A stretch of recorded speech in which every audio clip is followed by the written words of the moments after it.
name is Jenny, and I'm a wife and mom raising 2 kids. But I used to live a more glamorous life as a TV reporter. I was on the nightly news interviewing pop stars and politicians.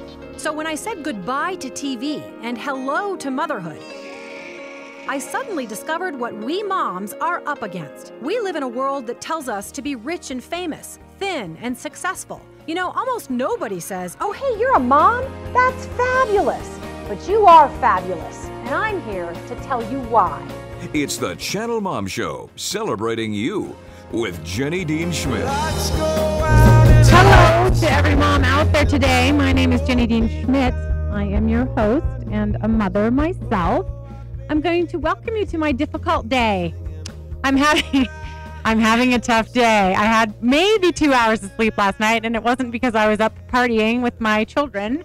It was just because I couldn't sleep because I had too much on my mind. I'm sure most moms can relate to that because you are called upon to do a lot of things and multitask. And that is my problem right now. I've got too many things on my plate, and I'm sure just about every mother out there can identify with me. And that's why I'm here, to support you in your trials and tribulations and to help you understand how important your job is in the midst of it all, and that you really are needed and that you really are making a difference in the world, and that I'm here to cheer you on in that difference making that you do. So we have a fabulous guest coming up today. I just love her, and I'm just hoping and praying that she's going to be a blessing to some people out there today. It is Julie Hammerstein. She is the author of Fat Is Not a 4-Letter Word. We've had her on once before, and she really has a different approach to the weight, nutrition, fitness thing. There really is no guilt with Julie. She doesn't sort of make you feel bad, and she doesn't have, I don't think, any really hard and fast rules that people say, well, forget it, I just can't do that, or I've tried it and it didn't work, or she's just really gentle in her approach. And I think part of it is she admits to having been an overweight child for many, many years, and so she lived with that.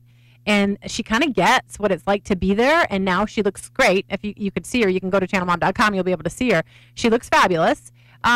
But she's not one of those people that you hate because she looks fabulous, because she just gets it. She understands that, don't you think, Shell, when we've talked to her before? Well, also, it's more of a lifestyle rather than just avoid all these foods for 30 days and then starve yourself, and then maybe you'll get down 20 pounds, and then you get to eat later, and then you get to put all your 20 pounds back on again. Right. And that's not her style. It isn't, and I've heard the lifestyle mantra before, and it isn't just lifestyle with her. Even more than that, remember, she works with your brain. She says, your attitudes for your whole life, she can help you change those. And she said it's your attitude about how you feel about yourself that really matters. When she was on last time. By the way, Shelly is our videographer here, this little voice that just pops in now and then. So, I think the last time we had her on, she talked a lot about that attitude thing, which I think, the friends that I know that have struggled with this issue, I think would be helped to know that it isn't just about the food they're intaking or the exercise they're doing. It's also if they could just tweak their attitude a little bit. Well, and the same thing with us coaching our kids into their lifelong healthy habits. Right. That's right. I know she has some ideas for that as well. She does. And that is the reason we brought her in today, because we have a back to school little special for you, because she has one very big tip, which I find unique, that she says will help moms not put on that winter 10 pounds and will help kids. I know my kids get a little get a little sort of wrapping around them of extra flesh in the winter. It's just true. I think that's normal of all of us. It is. And it's not necessarily a bad thing, because frankly we need it in the winter, but she wants us to be healthy in the winter, so she has this really great tip. So stay tuned for Julie. That was a big long intro to Julie. But first, my commentary, which I would like to thank my mother for, because she gave me the heads up on this. And it's really, I'm not really stealing, but I'm referring the entire time to somebody else. Today Moms, which is from the Today Show, went in conjunction with parenting.com, did a survey asking moms, what's your deepest, darkest secret? And they surveyed 26,000 moms, which is a pretty big survey, I think, as surveys go. And that's big, yeah. I am here today to talk about the answers, because oh my goodness, they were in some ways shocking, in some ways sad, in some ways very understandable. I certainly don't hold myself up above any of the responses that were given. I think I could have given some of the same responses, but wow, just wait until you hear some of what is said and you tell me what you think. 1 in 5 moms admits to medicating their child to get through a special event like a plane ride. 1 in 12 medicates their child just to get some peace and quiet on a regular night. 1 in 12. Half have knowingly sent a sick kid to daycare or school. Now, I don't know that I've never sent a child with a fever, but I think maybe if they have the sniffles and they've been out for a day already and they still have the sniffles, and then what do you do? So I'm not sure. I mean, that could just be moms being honest, like, maybe they were sneezing and I sent them, or maybe they had the sniffles. So I don't think they were sending them with 104 fever or anything. Well, no, and sometimes I want my kids to learn that even though you might not feel great, life has to go on. You and I have to do that as adults. We do. When we get 2 hours of sleep at night. Do. I do try to avoid the contagious thing, though, right? Yes. Don't you, at the beginning, when they're contagious. Yeah, absolutely. 85% use their kids to get out of social obligations, which I don't find really awful. Nearly 1 in 3 use work as an excuse to avoid taking care of their children.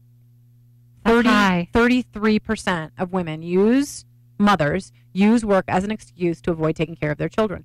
44% of moms would rather be 15 pounds thinner than add 15 pounds to their child's IQ. You mean points, 15 points. Yeah, I'm sorry, 15 pounds. Thank you for giving me that strange look, Shelley. That makes sense why you gave me that. Yes, 44% of mothers would rather be 15 pounds thinner than add 15 points to their child's IQ. 1 in 4 fears that their partner is a better parent than they are. 1 in 10 wishes that their child was the opposite sex. And of those moms, 60% of them have boys. And maybe it's that they have all boys, I guess. I don't know. The biggest common secret among moms was that they confessed to being overwhelmed. And I have some quotes from moms, and I want to see if anybody out there will identify with any of these. People frequently remark that I seem to have everything so together. I don't. I find myself crying in the car on my way to work. I could have been crying today, by the way, because I am so overwhelmed. Another said, I am managing to hold it all together and still be sane. In reality, I am on the verge of a breakdown. So those were some interesting comments. And then outside of the realm of being overwhelmed, some moms said a few other things that kind of played into that. I cry myself to sleep sometimes because I'm overwhelmed and I don't feel like I can talk to anyone about it. I, honest to goodness, do not like my son most of the time. And knowing that kills me. I believe ice cream for breakfast is not such a bad thing. Now, that was a humorous one. But these moms made some very, honest admissions. And at the very end of the article, one mom was lamenting that moms weren't more real and open about this, that there's that moms are suffering, obviously, from this article, and that moms have some dark secrets. But this woman was saying, why don't we just share it? And why don't we just, work together? I actually think moms do share. I mean, I certainly tell my foibles, the things that I've done wrong to my friends. And then fortunately, they'll admit to me a few that they've done, and we feel better, and then we try to work on not doing it again.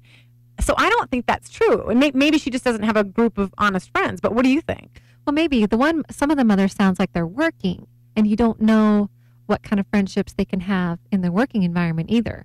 If it's a place where they're working with all men, or if they're the boss, you can't tell your coworkers how overwhelmed you are, or not your coworkers, but the people you manage. Sure. How overwhelmed you are. Sure. But what do we think of this? What do we think of this? I mean, what do you think of some of those admissions? Do you think that most moms are going to say, well, of course, or, because I don't want to be judgmental. I really don't. I just really what this survey says to me is not, oh, look at how bad mothers are. What more than that, what it says to me is what's happening to mothering in America, that women feel like they feel bad about feeling so bad about their children, that they would rather work and get out of the house because they don't want to take care of their children. And I understand that some people out of necessity, absolutely, single moms and so on, they have to work. There's nothing that they can do about it. There's no judgment intended there. I'm just saying, really? The reason you work is to get away from your children? And 1 in 3 are sort of admitting that, which I find strange. But again, I'm not here to judge it. I wonder if these things are surprising. The fact that some are medicating their children just to have a peace and quiet filled night. It's just a spiraling out of control kind of thing going on with the relationship with parents and kids. It has to be, I guess. Who's in charge? Who's in charge? And also, I was feeling it today as I was admitting at the beginning of the show. Just too many demands. Just so you're supposed to be all that. You're supposed to drive this. You're supposed to wear that. You're supposed to be a size 2. You're supposed to live in this kind of house. You're supposed to have a career. You're supposed to get up in the morning, grab a Starbucks, and look like $100. You know what I mean? Right. And so they're just overwhelmed. And mothering is just one little tiny thing they're supposed to be doing well, and they can't do it all well. So mothering suffers. Right. And what if we stop and think about who are we doing it for anyway? The mothering or the other stuff? All of the other stuff. Yeah. Yeah, it's tough. It's tough. I mean, I have great sympathy, but it just makes me sad that 26,000 moms are saying things like this, because it's got to be a good cross-section to suggest that millions of moms are feeling this way. And, I'm just here to say, you go, girl. Don't, just keep trying, because what you're doing is so important. You're shaping the next generation to keep our world going in important in wonderful ways. So, wow, I'm just so sorry that moms feel so overwhelmed and feeling like they have to medicate their children to have a good night, Or that they don't like their kids. Yeah. Yeah. That one's a tough one. Yeah. Yeah. It is a tough one. But she said it kills her. It's not like she feels proud of it. Yeah. All right. Now I'm going to try to do a little bit of news. If you're tired of the same old news, what more do you want? I want the truth. You're hearing it. Strap yourselves in, folks. never fear. What's the dealio? Part of life is learning to let things go. We've got news moms can use. What was that name again? I missed that. News moms can use. Okay, let's start out with this fast food survey that was recently done, because it's going to play right into what Julie Hammerstein's going to tell us on the next segment. Apparently, they did a survey of what the healthiest and unhealthiest fast food restaurants and meals were for you and your children. And really, they were focusing on kids. But I think every mom has snuck a kid's meal now and then just to pay a little less and eat a little less. But you wouldn't think of fast food as a healthy place, would you? Not always. They're getting better. They are, and that's the point. They're tweaking them. So they decided to do a survey to see who's doing the best. And they noticed some trends, which I think most of us have probably noticed, and that is that we're replacing French fries with apples. That there are all these apple sticks and apples with dipping sauce, and a lot of fast food restaurants have now done that to make the meal more healthy for the child. The survey came out that, and I don't want to disparage any fast food restaurant here, but that Subway did the best, and I think their average meal for a child was 372 calories. And that Dairy Queen, God bless them, because I do love Dairy Queen, was the worst. And their average meal for a child was well over 700 calories. Because that includes the ice cream. Yeah, probably. With the meal. Probably. We had Dairy Queen the other day, and as I was eating whatever it was, something with 12,000 toppings, and I thought, this must be a lot of calories. And it was just the dessert. I wasn't talking about the meal. You know what I mean? I've never had a meal at Dairy Queen. Oh, the braziers. The good old, when I grew up in Minnesota, they had those braziers. You never had my husband loves the chili dogs or something. Just the ice cream. Yeah. Well, so anyway, the great news is that fast food restaurants really are trying to trend a little more healthy for your kids and include more fruits and get rid of the fries and encourage you to, they've got low-fat milk now or non-fat milk to help you have something more healthy for your kids. I also wanted to refer to another story, but I think I'm going to do it in the next segment when Julie gets here. It's about a boy. This seems to be happening all over America recently, in recent past, that a mother felt led to kill her son because of some problems. And again, there was a weight issue there. And so I want to talk to Julie about that. So I think you're going to love Julie and want to talk about her book, Fat is Not a Four-Letter Word. She's just got great tips for all of us, thin or overweight, on how to have a good attitude about how you look. So that's coming up. Please join us. And you can also call her, 303-297-1510. So we look forward to hearing your questions. We'll be right back.